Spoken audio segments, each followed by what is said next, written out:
When he said that, this is no joke. As soon as he said that, I looked at Matt and I said, "We ready?" And he said, "Let's do it."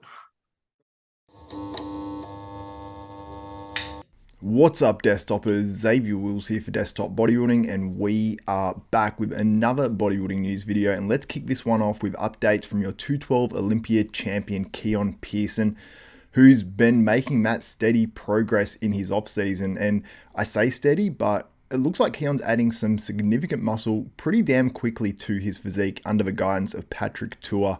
Super impressive, and when he hits that back double bicep, it is sort of mind-blowing, and that shot is really becoming a huge strength for him. And if he can come in at his all-time best conditioning at this year's 212 Olympia, I think he's going to close the door on that title. Now, Sean Clarita obviously will be coming back, and will be coming back with a vengeance. And there were a few things like his midsection that weren't as tight as previous years, but if he can correct that, it means Keone, I think, will have to be a little bit better than he was at last year's 212 Olympia. Now, I think he's going to come in with more mass. Keone has more room in that weight cap as well. So Keone could come in the same conditioning, just a little bit more full in certain areas of his physique. And you can see that through his legs as well. That was one area where I'm like, Keone just isn't quite at the same level as his upper body, but it seems like he's bringing that up, and the upper body's coming up as well. So he's going to be very, very hard to beat in that 212 Olympia. We have heard, obviously, Keone wants to make his way to the Open at some point, and he's definitely taking the steps to not only go to the Open, but also to retain his 212 Olympia title. Now, another guy who's actually prepped by Patrick Tour as well, also is a 212 Olympia competitor, and that's Aaron Pilates.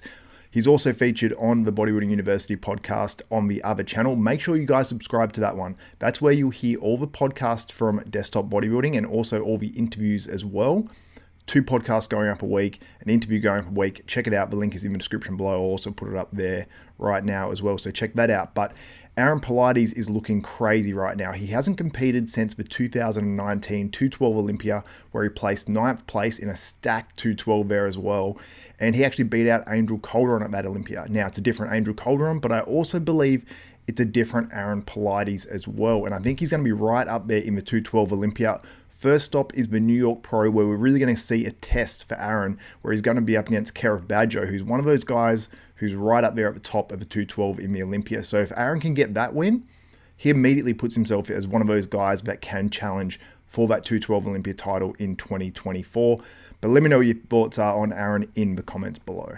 Now, we've got some updates here from Stephane, aka Mr. Unchained on IG, looking super, super impressive. And when I saw these updates, I looked at them because he's obviously a classic physique competitor. I was like, is this dude going to the Open? That's what I thought straight away. And his caption was 3 weeks prep. So I'm assuming that means he's 3 weeks out or 3 weeks into prep. If he's 3 weeks into prep, he is in great condition for, depending how long his prep is, for how far out he is. But if he's 3 weeks out, I can sort of see that as well. But it doesn't look like he's fitting under any classic weight caps with this amount of size, although the weight cap has gone up. But whatever he's doing, he's definitely doing the right thing. And I did see in the comments, just to see if anyone had made comments whether he's going to Open or not. Phil Viz comments here and says, "Holy crap, Open question mark." And then someone comments below, Achille, I believe the name is, says, "Nope, he released a YouTube video yesterday saying that he will never go to Open." So I think as an Open bodybuilding fan, it's sort of disappointing to see a guy of this sort of physique, and it seems like these sorts of abilities to gain this amount of muscle, to sort of not want to go to Open. Now, I don't know if that's a reflection on Open, the fact that you have to get so big to be able to compete. I don't know what it is, but let me know what you think in the comments below. And hopefully with some guys like Rafael Brandao and the likes of him, and other guys that are really aesthetic, Quentin Araya, hopefully those guys are able to help Stephane maybe want to go to the Open at some stage, because I would love to see his physique in the Open, but I'm very, very excited to see what he does in the classic physique as well this year. Now on to Martin Fitzwater, about 3.5 weeks out here of the Detroit Pro, looking super crazy impressive. The roundness to his physique and the small insertions he's got, like at his knees, and then how his quads come out, the round muscle bellies, the chest is coming in harder than normal, the shoulders are in. He might look a little bit softer when he hits that front double bicep, just in the bicep area, like a John De La Rosa, like a fair few guys out there.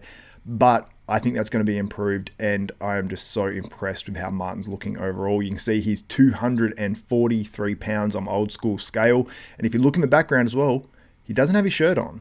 So most of these guys will be wearing hoodies, all that sort of stuff, and he has no shirt on there. I don't know if he's just got like trunks on or what, but yeah, he's legit 243 pounds. So this guy is looking like an animal, and he's trying to be a hedgehog here, clearly.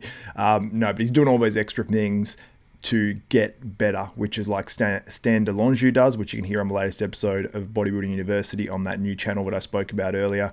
But yeah, really, really impressed with Martin Fitzwater. And as you can see, he's keeping that waist in check, and that's a big thing nowadays.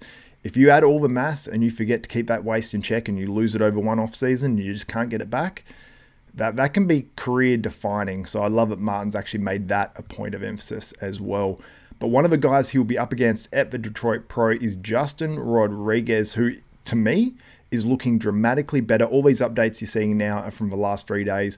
He's looking dramatically better in the lead up to the Detroit Pro than he was to the Arnold Classic. Now, Justin always seems to come in late, but he's looking on right now. As long as he can hold this, he doesn't burn out or anything like that, I think we're going to see maybe an all-time best Justin Rodriguez, but at least an all-time best for this year, Justin Rodriguez. And if he has that midsection in check, which in these updates, it really seems to be in check compared to what we saw on stage at the Arnold Classic. That might have been a thing where they pushed carbs too hard, they tried to fill up too hard and be bursting full, because he was very, very full there.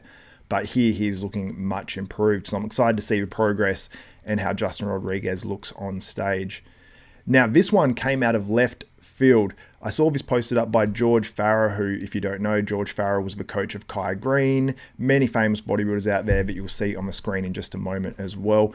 Now, there is a movie coming out, or a documentary, or a docu-series, or a docudrama, whatever they want to class it as, and it's actually the official selection 2024 Sunscreen Film Festival. I believe it's up for some awards, and it's about George Farah, the bodybuilding coach, the bodybuilding guru, and it says the guru, the story of a bulletproof man who beat every obstacle in his life, because reportedly George has been shot before while I believe he was a police officer. I might be wrong on that. I've heard all these stories a decent while ago, and you can see here on the Guru documentary, so yeah, it's a documentary, there you go.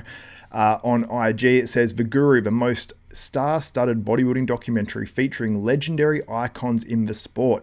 And it says on Amazon, April 2024. So we'll be able to watch this, and it's really, really cool to see more of this sort of stuff coming out. I'll try to get George Farah on the channel if you guys are interested in that, and that will be on the Desktop Bodybuilding Podcast and Interviews channel. So just another plug, get over there, subscribe. And yeah, I'll try to get George Farah on, so I'll reach out to him immediately after I finish recording this. And let me know if you'll be watching that movie documentary at some point. And also, I want to mention Phil Heath's Breaking Olympia documentary is out or coming out very, very soon, but he's been on the podcast tour promoting that. And he was actually on with Piers Morgan as well, and a whole bunch of other famous YouTubers, interviewers, all that sort of stuff. So great to see Phil Heath out there promoting bodybuilding and putting his documentary out there as well. And obviously would love to have Phil Heath on any time. I've actually reached out to him already. So hopefully we hear from him and get him on the podcast at some point. Now to the story of the video. Nick Walker has committed to the Arnold Classic. Let's find out what that means on the latest episode of Mutant and the Mouth with Guy Sistanino. It was nice. Well, if you win the Olympia, you wouldn't do the Arnold again, would you? Absolutely. Oh, you would. 500K says otherwise. Oh well, listen. A lot of people would not do that. That's I'm all in on that. When he said that, this is no joke. As soon as he said that, I looked at Matt and I said, "You ready?" And he said, "Let's do it." Absolutely. 500K says otherwise. I love that from Nick. Nick is hilarious. And it shows money is a factor. 500K is huge. I mean, the Arnold has moved from, I believe, 125,000 for first place only a few short years ago. The next year, it moved to 200. The next year, it moved to 300. The next year, it's moving to 500. Is it going to stop there, or is it going to continue to grow? But the fact is, it's gone from 125 for first, where they were getting pretty decent lineups, but some were slightly short of other ones, to being $500,000. That is a huge, huge increase. It's 4 times the amount of money for first place. And naturally, that second, third place, they're going to go up in money. I can't imagine it being 500 for first and then 100 for second. I just don't think it's going to go down like that. I think it's going to be more 500, maybe 200, 100 for third, which $100,000 for third is nearly the prize of what it used to be to win the Arnold Classic. So no wonder Nick is actually wanting to do that. But he actually had some more interesting information as well that he had to say on the podcast. Honestly, bro, I would like at some point to do all the Arnolds. How many are there? Brazil? You have Ohio, Ohio. Brazil, and UK, I believe. So Nick wants to do all the Arnolds, and why is that? Because they all offer good money now. Even the Arnolds that are not the Columbus Arnolds, they're offering the old prize money that used to be the same for the Columbus, Ohio. So while you might win Ohio Arnold Classic, 500K, and you go, oh, the other ones are only 100K or 150K or whatever. Hold up. If you're winning 500 and then you go just say 150 plus 100, you're at $750,000 just from, you can do it all in one show prep. Pretty insane. And then if you go into the Olympia and win a considerable amount of money, you might win, say you get second and you get, say, $250,000 eventually, just say it goes up to that. Then you're walking away with $1 million in just prize money, not including endorsements or any stuff like that. So I think it makes sense. And look, I've heard rumors that it might be another Arnold Classic within the IFBB Pro League at some point as well. I can't even remember who I heard it from. So that's why I'm sort of comfortable just saying that that's a rumor, because I can't even remember if that's been substantiated. But I have heard some rumors. I believe it was on another podcast, I think. So that could be something that's actually happening as well. So there could be, 4 Arnolds. And next year we could see Nick Walker go on a tour and hit 4 of those shows, plus the Olympia. He does 5 shows for the year. Maybe there's a post-Olympia show. Maybe he does 6, but it's an exciting time for bodybuilding. More money is coming into it. And as well with the announcement that Classic Physique is getting another $210K as well being injected into the sport. I believe it is, actually I don't want to quote who's actually putting the money up for that one, because I know Wolfpack put some up. I don't know if that was for Wellness or Classic. I don't know. So it's a little hazy in my mind now, because there's been a lot of announcement in terms of prize money. I know there's Uprising Extracts, there's a whole bunch of companies that are involved in that. So shout out to everyone that has supported bodybuilding, these divisions, and actually putting more prize money into the sport. And hey, I'm looking for a sponsor out there as well currently. So if you are a company or know any companies, hit me up, Desktop Bodybuilding on Instagram or in the comments or whatever. Anyway, guys, that's it for this video. My name's Xavier Wills. This is Desktop Bodybuilding, and we are out.